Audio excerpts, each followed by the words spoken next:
Guide to mental health and psychiatric nursing. आज हम सीखेंगे ECT, इलेक्ट्रोकन्वल्सिव थेरेपी। तो इलेक्ट्रोकन्वल्सिव थेरेपी एक ऐसी थेरेपी है जिसमें हम इलेक्ट्रिक करंट का यूज़ करते हैं एक थेरेपी की तरह, ऐसा इसके नाम का मतलब होता है। तो एक सोमेटिक ट्रीटमेंट है। सोमेटिक मीन्स बॉडी पे किए जाने वाली क्रिया, स्पेशली जो माइंड को इफ़ेक्ट करे। सबसे पहले इंट्रोड्यूस की गई थी बेनियर के कैलेटी अप्रैल 1938 में, और 1980 से ये एक अलग तरह की साइकेट्रिक ट्रीटमेंट में शामिल की गई। दूसरा क्या लिखा है यहाँ पे, artificial introduction of the grand mal seizure through the application of the electrical current to the brain. जैसे पहले बोला, एक स्पेशल तरह की ट्रीटमेंट है जिसमें ग्रैंड mal सीजर मतलब टॉनिक क्लोनिक जैसे सीजर इंट्रोड्यूस किए जाते हैं, है नहीं पर दाखिल किए गए हैं बॉडी में ताकि थेरेपी दी जाए, ऐसा है। तो ये जो डेटा है ये तो एवरेज लिखा है, बाकी ये निर्भर करता है पेशेंट से, उसकी हाइट, वेट, बॉडी पे। नॉर्मली कैलकुलेट करके देते हैं, पर ये एवरेज मतलब इतना हम दे सकते हैं। वोल्ट होगा 17 से 120 वोल्ट और ड्यूरेशन होगा 0.7 से 1.5 सेकंड तक। अभी ये जो सीज़र इंट्रोड्यूस करते हैं वो कितने टाइम तक रहेगा, तो ग्रैंड mal सीज़र मतलब टॉनिक और क्लोनिक दोनों देखने को मिले। ऐसे स्टिप भी हो जाएगा फिर वाइब्रेट भी करेगा, ऐसा। तो टॉनिक फेज चलेगा 10 से 15 सेकंड और क्लोनिक फेज चलेगा 30 से 60 सेकंड। मैकेनिज्म ऑफ एक्शन, अब कोई भी थेरेपी है, कोई भी ड्रग है, वो काम करती है तो उसका एक काम करने का तरीका होता है, तो वो भी समझना पड़ता है। तो जो एग्जैक्ट मैकेनिज्म है वो तो कोई नहीं जानता कि ये करंट दिमाग में जाकर काम कैसे करता है, कैसे डिप्रेशन से बाहर लाता है, कैसे ओवर एक्साइटमेंट को कम करता है। ऐसा कुछ भी परफेक्टली डिफाइन नहीं है, आज तक कोई ढूंढ नहीं पाया। तो लोगों जो भी साइंटिस्ट इस पे रिसर्च करते हैं ऐसा है, तो वो लोग कहते हैं कि कैटाकोलामाइन जो पाथवे है उस पर ये असर करता है। तो डायनसेफेलॉन दिमाग में ऐसी जगह है जहाँ पे सारे नर्व्स ऐसे क्रिस क्रॉस करके मैच होते हैं। अगर सीजर आ रहा है उसमें डायनसेफेलॉन का ये पार्ट इन्वॉल्व है तो पेशेंट हो जाएगा बेहोश, और अगर इन्वॉल्व नहीं है तो पेशेंट ड्यूरिंग सीजर जागता रहेगा, ऐसा है। तो यहाँ पे लिखा भी है from where the seizure generalization occur, मतलब पूरी बॉडी में अगर टॉनिक क्लोनिक या एब्सेंस या ऐसे कोई भी टाइप के सीजर आ रहे हैं और अगर उसमें डायनसेफेलॉन इन्वॉल्व है तो पेशेंट बेहोश हो जाएगा, और अगर डायनसेफेलॉन इन्वॉल्व नहीं है तो पेशेंट होश में रहेगा, ऐसा है। टाइप ऑफ ECT, डायरेक्ट और मॉडिफाइड। तो डायरेक्ट में कैसा होता है, पेशेंट को एनेस्थेशिया नहीं दिया जाता, मतलब करंट जब हम इंट्रोड्यूस करेंगे इलेक्ट्रिकल करंट तो पेशेंट पूरी शिद्दत से उस चीज़ को फील करेगा कि कैसे करंट लगता है और कैसे दिमाग में जाता है, कैसे पूरी बॉडी वाइब्रेट करती है। दर्दनाक सिचुएशन होती है। वो भी ओल्ड प्रैक्टिस में है, अभी नया है मॉडिफाइड सिस्टम। उसमें पेशेंट को मसल रिलैक्सेंट और जनरल एनेस्थेशिया दोनों दिए जाते हैं, जिससे नुकसान कम होता है। मतलब अभी सोचो कोई इंसान जीता जागता है, उसे करंट दिया जाता है और वो अपने मसल्स हाथ पैर ऐसे मार रहा है तो उसे भारी चोट लगने की भी चांसेस है। पर मॉडिफाइड में ऐसा नहीं है, हमने मसल रिलैक्सेंट भी दिया है, जनरलाइज एनेस्थेशिया भी दिया है, करंट भी अपना काम करेगा और पेशेंट को ज़्यादा नुकसान भी नहीं होगा। फ्रीक्वेंसी और टोटल नंबर ऑफ ECT, कितनी बार दिया जाता है, कितने नंबर में दिया जाता है, कहाँ तक दे सकते हैं। फ्रीक्वेंसी 3 टाइम पर वीक, एक हफ्ते में 3 बार दे सकते हैं, जितना जो डॉक्टर करे प्रीफर। और टोटल नंबर 6 से 10 बार, 25 तक दे सकते हैं, 25 से ज़्यादा नहीं दे सकते। एप्लीकेशन ऑफ इलेक्ट्रोड्स मतलब इलेक्ट्रोड्स को कैसे प्लेस करना है ईसीटी देते वक्त। तो दो तरीके हैं, bilateral, unilateral. Bilateral means bi means दो तरफ कहाँ। Each electrode is place 2.5 to 4 centimetre above the mid point. बीच हमारे माथे का जो बीच पार्ट है उसकी दोनों तरफ 4-4 सेंटीमीटर या फिर 2.5 सेंटीमीटर मिड पॉइंट से दूर। कहाँ पर? आँख और कान के बीच की जो जगह है, टर्गस, उसे टेम्पर जो बोलते हैं ना, आई का कैंथस, वहाँ पे दोनों तरफ एक एक। यूनिलेटरल में क्या है कि जो नॉन डोमिनेंट साइड है उस तरफ एक ही इलेक्ट्रोड लगाया जाता है। मतलब कोई पर्सन राइट हैंडेड है तो उसकी लेफ्ट साइड पे लगेगा। यहाँ पे कुछ उल्टा लिखा है, लेफ्ट हैंडेड इंडिविजुअल, ऐसा आना चाहिए। वैसे यूनिलेटरल की साइड इफ़ेक्ट बहुत कम है, जिनकी मेमोरी इम्पेयर्ड होती है उनको ये दिया जाता है। यहाँ पे फिगर दे रखी है इस तरह से। ये यूनिलेटरल में जो 2 पॉइंट बताए ना, वो दोनों में से कोई एक जगह पे रख सकते हैं, और बायलेटरल में तो जो 2 बताए वही दोनों ही जगह पे रखते हैं।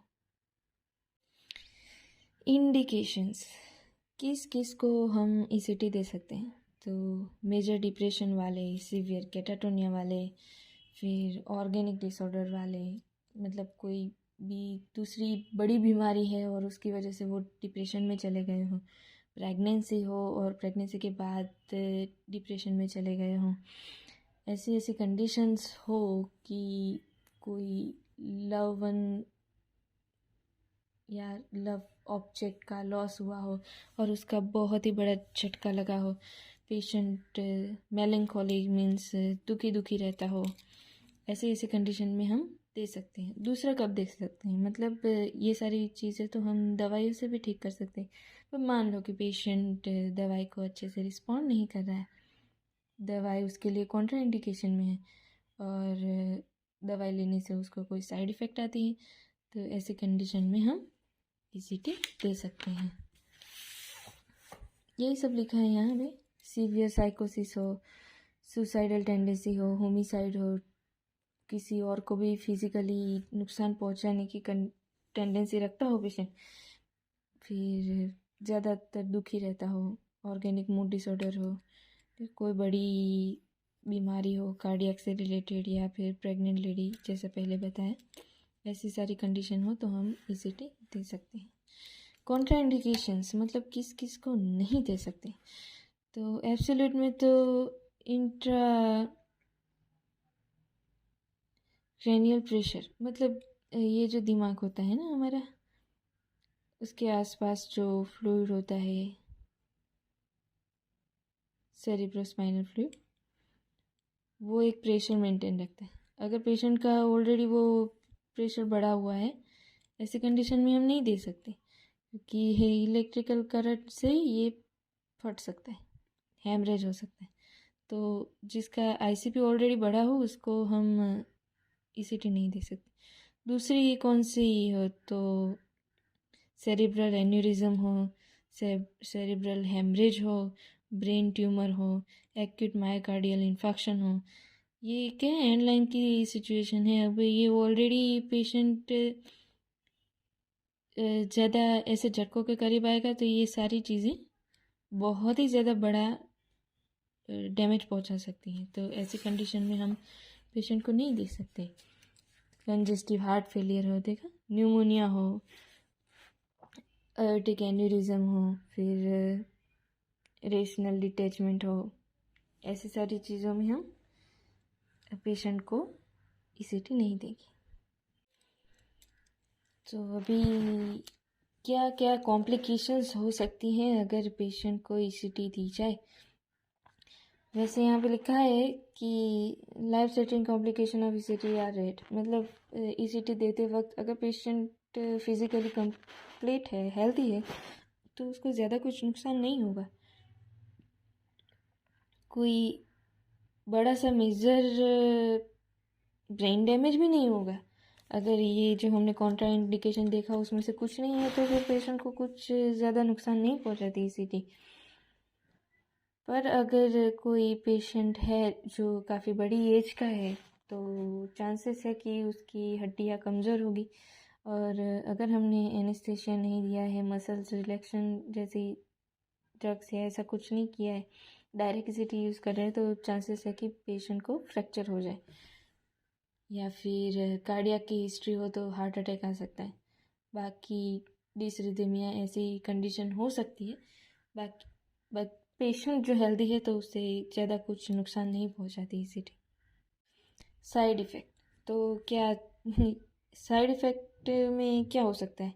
चक्कर आ सकते हैं, कन्फ्यूज़न हो सकता है, थोड़ी देर बेचैनी रह सकती है, कंसंट्रेशन रह का ना होना, पुअर कंसंट्रेशन मीन्स एंजाइटी, थोड़ा डर लग सकता है, वीकनेस रह सकती है, पीठ में दर्द रह सकता है, सर दर्द हो सकता है, मसल्स पेन हो सकते हैं, मुंह सूख सकता है, फिर नोज़िया, वॉमिटिंग, अनस्टेडी ग्रेट, टंग बाइट वो हो सकता है। जैसे सीजर जैसी कंडीशन हो तो टंग बाइट तो कॉमनली देखने को मिलती है।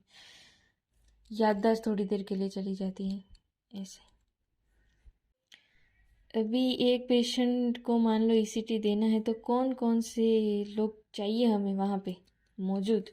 तो पहले तो साइकेट्रिस्ट चाहिए जो ये सब ऑर्डर वॉर्डर लिखेगा, ये है डॉक्टर, साइकेट्रिक डॉक्टर, जो पहले तो डिसाइड करेगा कि ईसीटी देनी है नहीं देनी है, वो सब जो तय करेगा वो होगा हमारा साइकेट्रिक डॉक्टर। दूसरा होगा एनेस्थेशियोलॉजिस्ट, जो हमें मॉडिफाइड ईसीटी देने के लिए जो हम एनेस्थेशिया देते हैं, मसल रिलैक्सेशन देते हैं, वो सब calculation weight, body weight, height के हिसाब से जो डिसाइड करेगा वो होगा एनेस्थेशियोलॉजिस्ट। ट्रेन नर्स, हम तो है ही हर जगह, and it should be involve in the administration of health. Okay. Treatment facility तो कैसा होना चाहिए? तो a pleasant comfortable waiting room, तो ऐसे 3 साइड पे होता है। मान लो कि अगर ये हमारा मेन ईसीटी रूम है तो यहाँ पे हम रखेंगे वेटिंग रूम, यहाँ पे ईसीटी रूम, और यहाँ पे हम रखेंगे, यहाँ ईसीटी देने के बाद यहाँ पे, तो ऐसे साइड में आएगा पोस्ट ईसीटी रूम, ये होगा प्री। रेडी? यहाँ पे पेशेंट को साइकेट्रिक सपोर्ट या वो जो कुछ भी जो समझ सकता है, यहाँ पे उसे रिलैक्स किया जाएगा, ईसीटी के लिए रेडी किया जाएगा। यहाँ पे ईसीटी की सारी प्रोसेस होगी, यहाँ पे ईसीटी का सारा सामान होगा, ECT machine, crash card trolley, सब कुछ जो हमें चाहिए वो सब यहाँ होगा।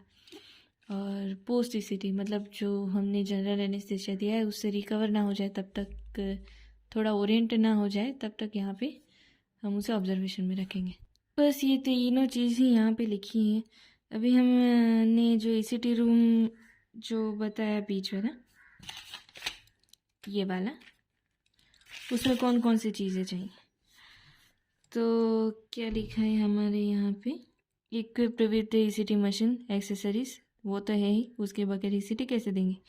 एनेस्थेटिक एप्लीकेशन, सक्शन एपर्चर, अगर सलाइवेशन एक्सेस हो तो उसके लिए, वैसे दवाई दे देते हैं फिर भी ये चाहिए हमें।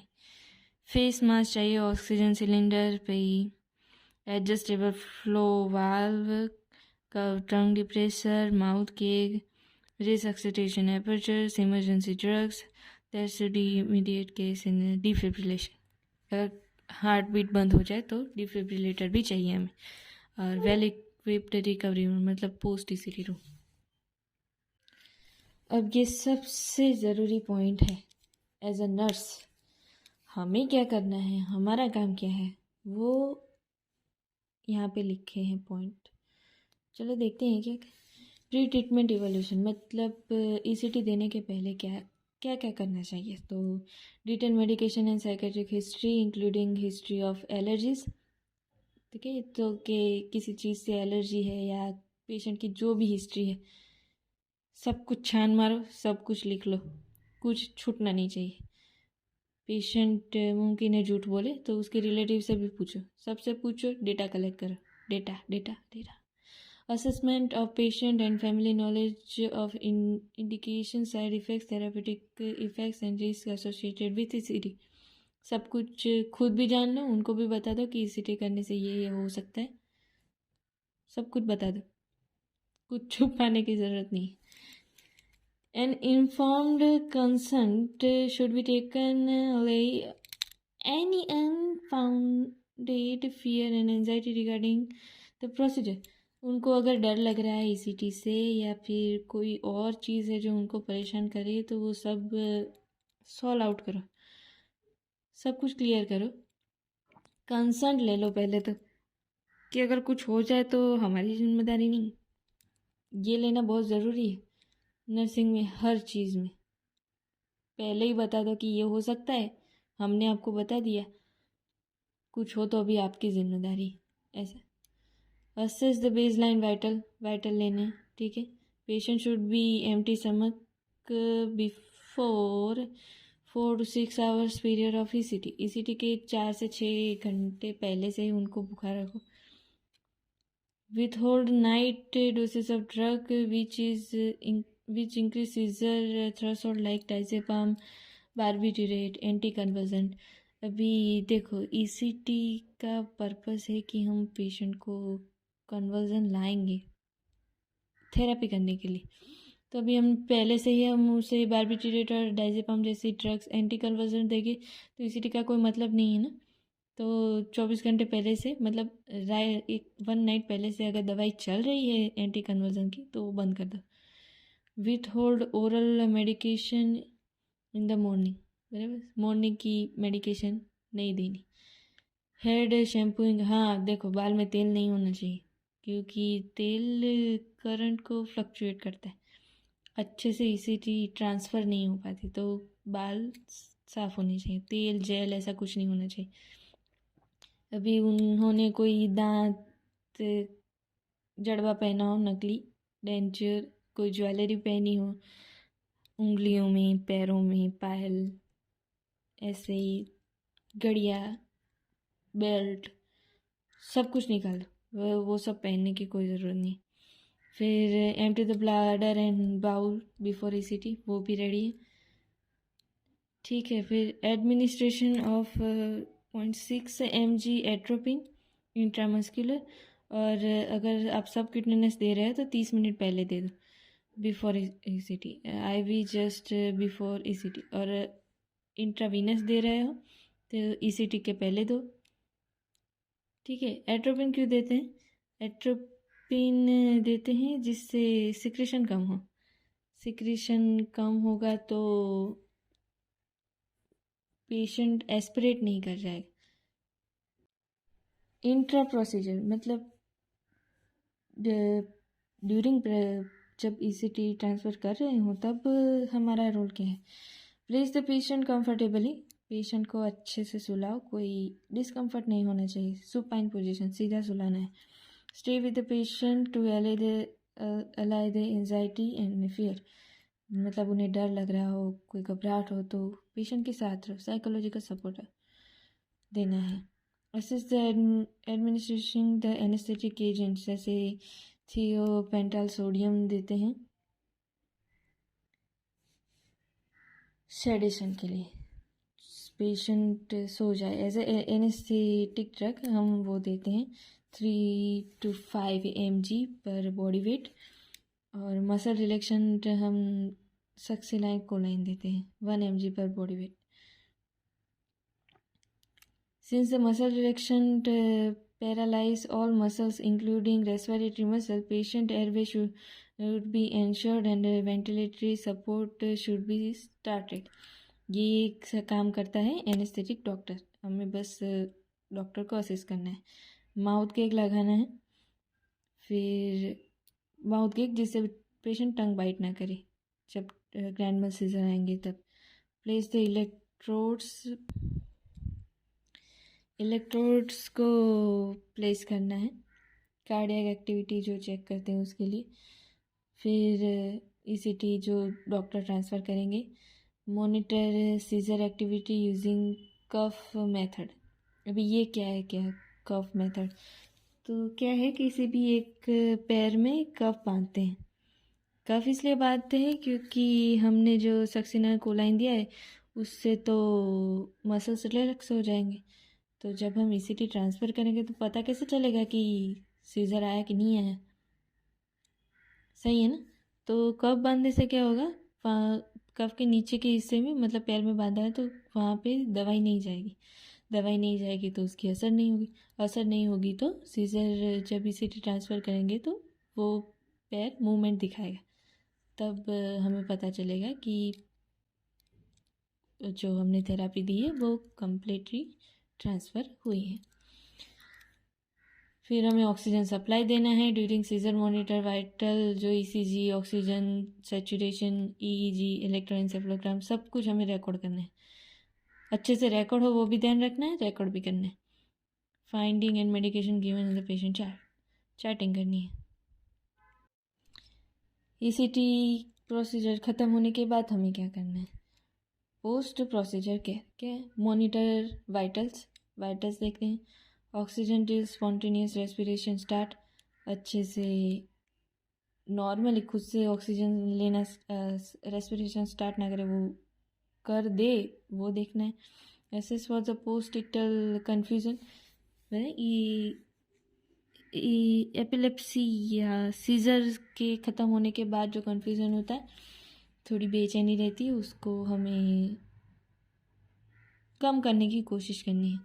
Take safer precaution to prevent injury. ठीक है, अच्छे से संभाल के उसे पोस्ट ईसीटी रूम में ले जाना है, क्योंकि उसको तो लगा हुआ है जनरल एनेस्थीसिया, उसे तो होश नहीं होगा। अभी उसके संभाल कर नहीं ले जाएंगे तो फ्रैक्चर हो सकता है, तो संभाल कर उसे ले जाना है। आईवी डाइजेपाम एंटी सीजर देना है। Recovery stay with until the fully oriented ना हो तब तक उसकी निगरानी रखनी है, और जो भी हो उसका डॉक्यूमेंटेशन करना है। रेडी?